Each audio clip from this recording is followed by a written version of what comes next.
Yang jelas memberikan janji hadiah untuk yang khatam Al-Quran beberapa kali tidak ada dalilnya, Pak.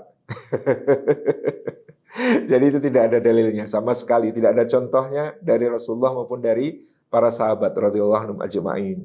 Barakallahu fikum. Tapi apakah yang tidak ada dalilnya itu tidak boleh dilakukan? Ya nanti dulu, gitu ya.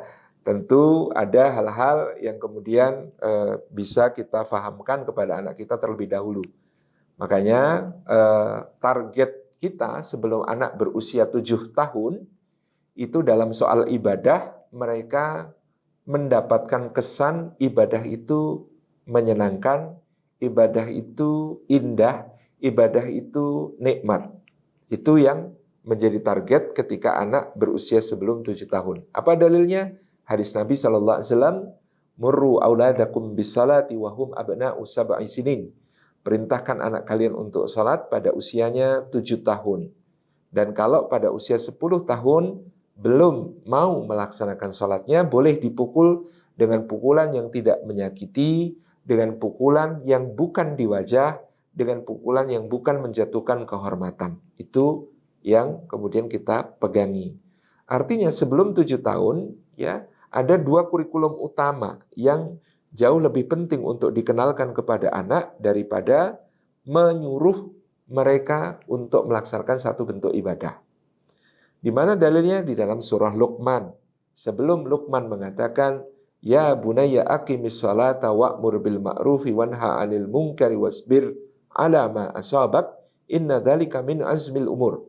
Nak, tegakkan salat, perintahkan yang ma'ruf, cegah yang mungkar, dan sabarlah atas apa yang menimpamu, semua itu termasuk perkara yang diwajibkan. Ayat ini didahului oleh 2 materi kurikulum penting yang Luqman sebut dan ajarkan kepada kita dan diabadikan oleh Allah Subhanahu wa taala, yaitu ya bunayya la tusyrik billah dan ya bunayya innaha intakum mithqala habbatin min khardalin fatakum fi sahra aw fis samawati aw fil ardi ya'ti bihallah innallaha latifun khabir. Jadi yang lebih utama untuk diajarkan kepada anak adalah tauhid dan muraqabatullah sebelum usia anak 7 tahun itu.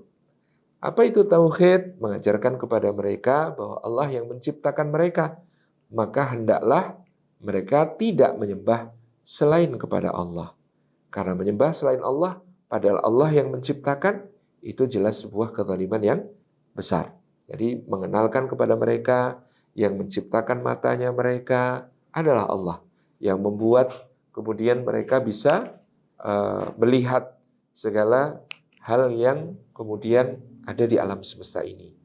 Yang menciptakan hidung sehingga mereka bisa menarik nafas, masuk ke dalam paru-paru, dititipkan ke dalam darah, menjadi daya hidup seluruh tubuh. Nah, memperkenalkan tauhid. Yang kedua adalah, ini ada kaitannya dengan apa yang tadi Bapak sebutkan tentang iming-iming memberi hadiah, adalah bagaimana kemudian kita memberikan pemahaman kepada anak, wahai anakku, sesungguhnya apabila, ya ini yang dikatakan Luqman, ada seberat biji dzarrah kecil sekali tersembunyi di dalam batu atau di petala langit atau di dalam kedalaman bumi, maka Allah pasti mengetahuinya dan akan mendatangkan balasannya.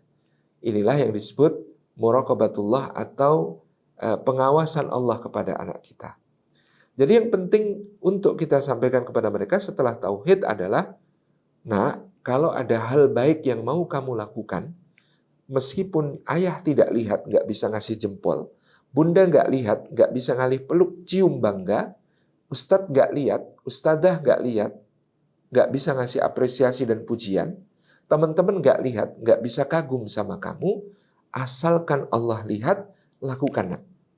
Karena nanti balasan dari Allah itu lebih indah daripada jempolnya ayah, lebih indah dari pelukan bunda, lebih indah daripada pujian ustadz, lebih indah daripada kekaguman teman-teman.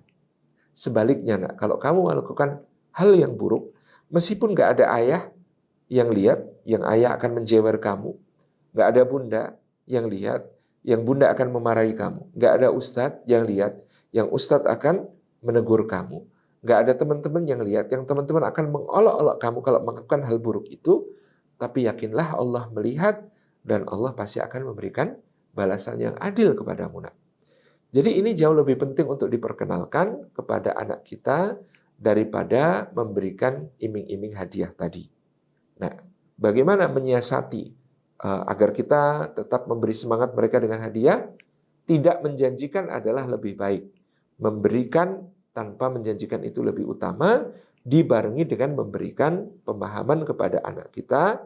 Nah, ayah bangga di saat Ramadan ini sudah bisa khatam, ya, membaca Al-Qur'annya secara rutin. Nanti setelah Ramadan, insya Allah istiqomah ya. Nah, ini ada hadiah kecil, bukan dari ayah, ini dari Allah lewat ayah. Ayah nggak bisa ngasih apa-apa, hanya sepeda ini bisa dipakai. Itu pun itu dari Allah, bukan dari ayah, gitu ya. Untuk jadi tanda syukur kita semua karena Allah memberikan taufik kepada kita sehingga kita bisa menghatamkan Al-Quran. Jadi memahamkan tentang balasan terbaik itu dari Allah, bukan dari ayah, bukan dari bunda. Itulah yang menjadi titik fokus utamanya. Dan tadi kenapa saya mengatakan 7 tahun, karena memang ya semua ibadah dikiaskan kepada sholat yang diperintahkan di usia 7 tahun, termasuk kemudian puasa, ya, kemudian membaca Al-Quran dan lain sebagainya.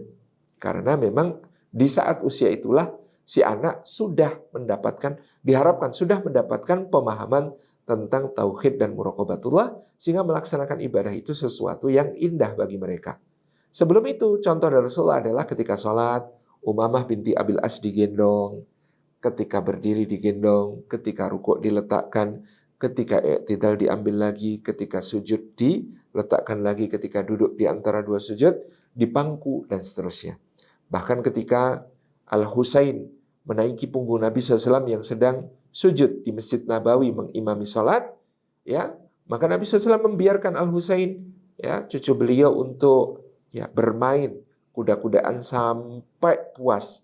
Sehingga Nabi memperpanjang sujudnya sampai kata Ibnu Abbas, para sahabat berpikir yang bukan-bukan tentang Rasulullah. Ada yang khawatir Rasulullah wafat pas sujud dan lain sebagainya. Sehingga pada saat itu setelah selesai sholat, Rasulullah menghadap hadirin mengatakan, mohon maaf, tadi aku memperpanjang sujudku karena Husain naik ke punggungku bermain kuda-kudaan. Aku tidak ingin memutus kesenangannya, maka aku biarkan dia untuk bermain sampai puas, turun sendiri, baru aku bangkit dari sujudku. Nah, ini yang kemudian menjadi hal yang perlu untuk kita perhatikan, karena banyak orang tua ya sudah memaksakan anak untuk ikut sholat di usia sebelum 7 tahun, ya membentak-bentak, memarah-marahi anak yang belum mau sholat dan lain sebagainya. Dan ini tidak ada contohnya dari Rasulullah Shallallahu Alaihi Wasallam.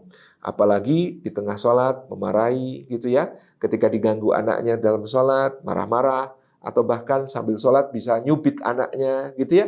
Ini sesuatu yang akan menimbulkan kesan buruk bagi anak tentang ibadah, dan itu akan ya menimbulkan ketidaksukaan mereka kepada ibadah. Ayahku kalau lagi sholat ya jadi galak, bundaku kalau lagi sholat suka nyubit ya dalam ibadah seperti itu. Demikian pula dalam membiasakan ibadah puasa pun demikian gitu ya. Ya kalau ketika sahur isinya uring-uringan, ketika puasa isinya tidak semangat, ketika berbuka puasa ya ada rebutan dan sebagainya, dan kesan tidak baik dari ibadah itu tertangkap oleh anak, ini menjadi sesuatu yang akan menyulitkan kita untuk membiasakan ibadah ini kepada anak di masa yang akan datang. Begitu pula dalam membaca Al-Quran.